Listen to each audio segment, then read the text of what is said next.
Eto na po, kumakain na kami ng black cherry ice cream. Favorite ni Jim.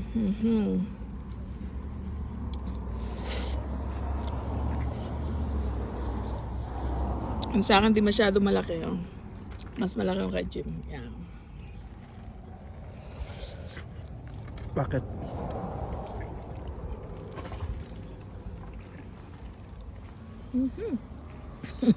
Ayosin mo sa gilid.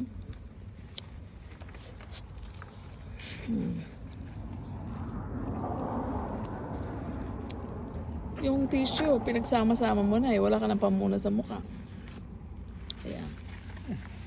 Ayan.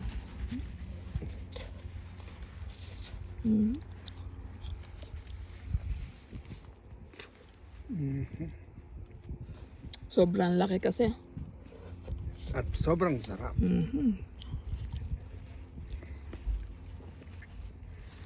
Pati lalagyan, malaki. Walang ganito sa Pinas.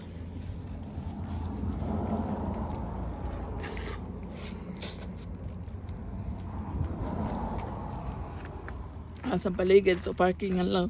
Napakaganda ng mga bulaklak. Boost. Blackberries! Marami na namang hinog ng blackberries. Ay, yeah. Marami na namang hinog ng blackberries. Magpipiking na naman ako nito.